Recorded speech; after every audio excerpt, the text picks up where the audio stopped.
Hi, this is Kathie. Welcome to Craft with Kathie. Follow me on my Facebook page at Craft with Kathie. Kathie spelled Kathie. Join in on the live tutorials Monday through Friday nights. Just wanted to take a moment and share a story about something that happened in my early career. I was working at a software company that I absolutely loved, and I was pretty new, pretty green. They had hired, I think, 5 of us in the same day. And this is about a month or 2 in. And I came in one day and my supervisor or my analyst or whoever I reported to wasn't in. So I scrounged around I went to some of the other managers and asked for a project to work on. So I got something and I worked on it and I completed it. And the next day or a few days later, it was the same thing. The person that I was told to report to wasn't in work. He wasn't there and nobody knew where he was. So about 2 weeks in, 2 weeks of doing this, every time I finished a project and wrapped something up, I'd go around the department begging work from people. So I did this one day and I was talking to 2 senior analysts, and they basically specialized in material requirements planning portion of our manufacturing software, and they gave me a project.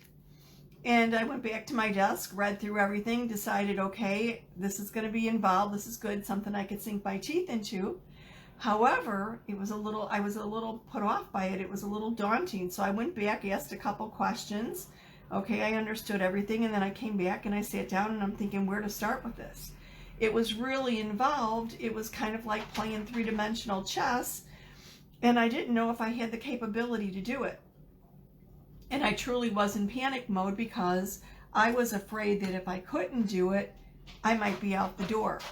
So on one hand, I loved working for this company, but I knew I was in over my head, and I didn't really want to admit that I was in over my head because I'm thinking they wouldn't have given me this project unless they thought I could do it, right? So after I think the first afternoon where I was totally in panic, where I just stared at the code and my specs and everything and didn't get anything accomplished because I just couldn't think, I finally realized I need to break it down into little pieces. I had to calm down. I could do this. It's Figureoutable. So when I saw this transfer, it reminded me of that episode.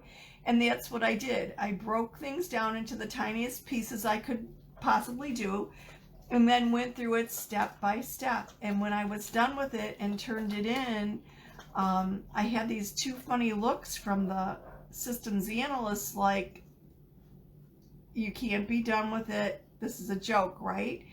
And about 2 hours later, they hunted me down and were like, how did you do this? And I'm like, what do you mean? They actually had given me the dang project thinking I was going to be in so much over my head that I'd quit pestering everyone and it would take me a while, or I'd maybe sink or swim, I don't know. But anyway, my point is everything is Figureoutable, and especially today with Google and YouTube. If you're not sure, search for it, try. We have so many tools available to us today that we didn't years ago. Give it a shot. Don't be overwhelmed. Don't let things get to you, because everything is Figureoutable. It doesn't even have to be Figureoutable by you. You could find someone else who's already figured it out and go use that as a springboard to what you need to do. I'm doing this on a 10 by 10 inch chalkboard. This is a new transfer. I'm going to use a technique called the hot mess, and I decided that whereas I'm not as stressed or overwhelmed with that I was a few weeks back, fortunately, I'm still juggling a lot of different things. I have a lot of plates in the air and whatever, so I thought it would probably be well worth it for me to chalk this as a little reminder to myself. I was actually thinking of putting it on a t-shirt, but I actually wouldn't be seeing it then, right? But I need this as a little reminder somewhat to slow down, figure it out. It'll all get resolved, and not to freak out about things, right? This is a new transfer. Our transfers are made out of vinyl, which is the teal, and silkscreen, actual silkscreen that you're seeing back through to the backer or the carrier sheet. Our transfers are reusable and they are adhesive backed. They can be used 8 to 12 times or more with proper care. So I'm removing it from the carrier or the backer sheet. Notice the backer sheet has a shiny side and a dull side. The shiny side of the carrier or backer sheet always goes against the adhesive side of the transfer. That prevents the transfer from sticking to anything else. So I'm going to remove this transfer from its backer, place it on my fuzzing towel, which my fuzzing towel is called a fuzzing towel because I deliberately want to apply fuzz to the backer or the adhesive side of the transfer so that it isn't quite as sticky. As you use our transfers, the adhesive will diminish, or the stickiness will diminish somewhat, and you won't have to fuzz quite as much. When you're done using it, we'll clean it up and remove the fuzz. The reason we want to fuzz it though is so that it doesn't stick so snugly that it's difficult to remove it from the surface, which usually isn't too much of an issue on chalkboard. Our premium chalkboards, our Aiden boards, are metal and they're magnetic and very, very smooth, and it sticks very strongly to those. So I always fuzz a little bit more when I'm using an Aiden board. So I want to center this a little bit, or actually center it a lot. There's holes up at the top that I could put a string or a ribbon through. So I didn't want to bring it all the way to the top. I'm smoothing it out, making sure there are no air bubbles underneath the silk screen. This looks like it's centered well for me. And now I'm going to talk about the hot mess technique. And hey, if you're out there, if you've rejoined me, say hello. I'm going to use 3 different colors of chalk paste. Our bright white,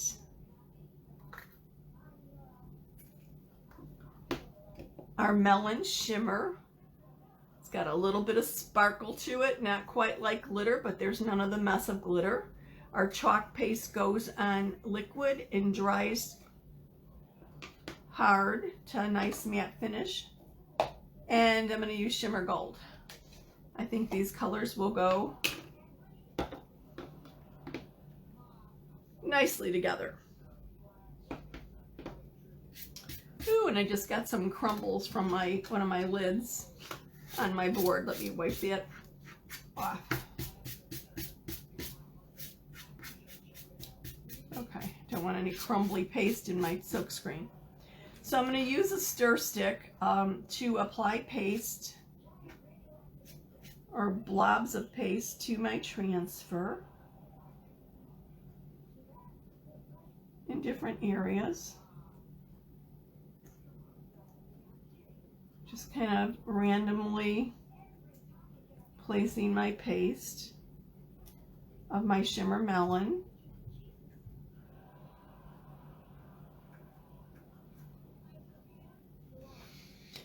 Then I'm going to use some bright white and basically do the same. Give that a little stir. You always want your paste to be the consistency of yogurt or sour cream. It shouldn't be drippy. If it is too thick, you want to add a little distilled water to your paste. You want to use distilled water because if you use tap water, your tap water may actually have minerals in it that interact with the pigments of the paste. Let's see, okay. And then I'm going to use my gold shimmer.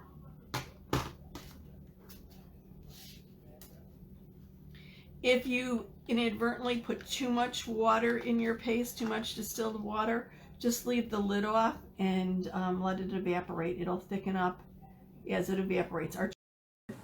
Our chalk paste is made from chalk. It is not paint. It is totally different. It's chalk paste. I'm just randomly applying the paste. Kind of globbed it on. This technique is called hot mess because it looks like a hot mess. But generally when I'm chalking, I will remove the excess paste and put it back in the jar. I cannot do that with this technique because the colors will become blended.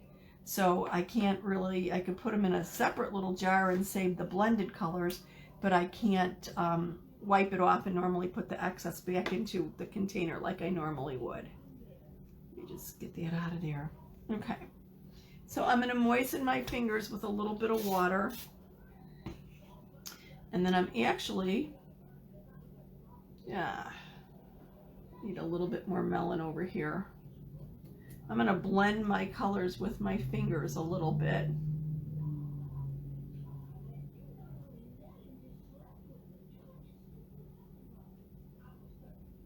Yeah, I'm missing paste up there.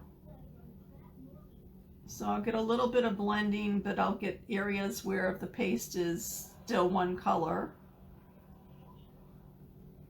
Ooh, my fingers are drying out.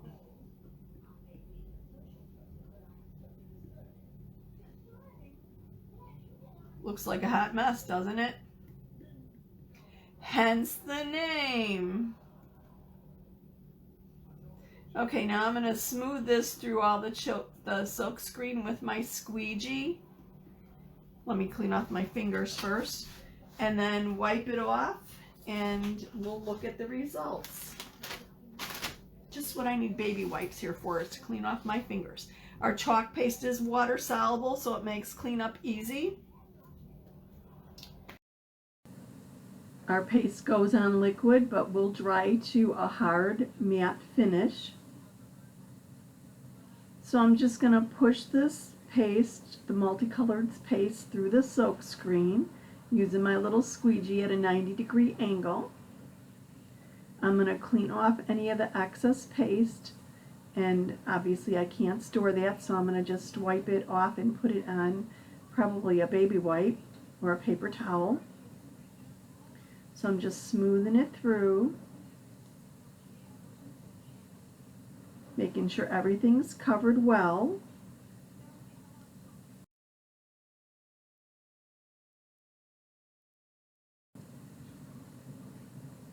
I'm just wiping off the paste.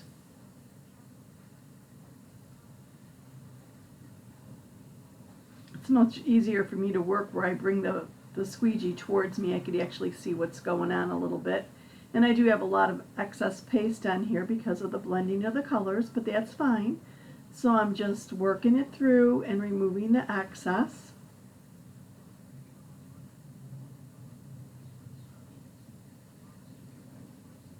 And pretty much done there.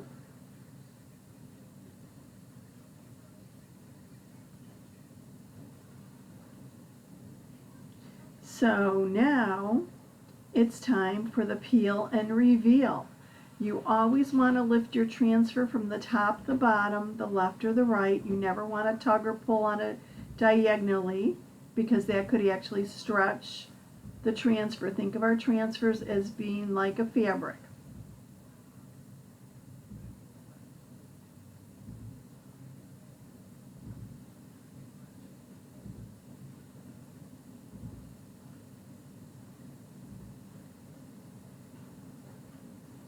Look at that.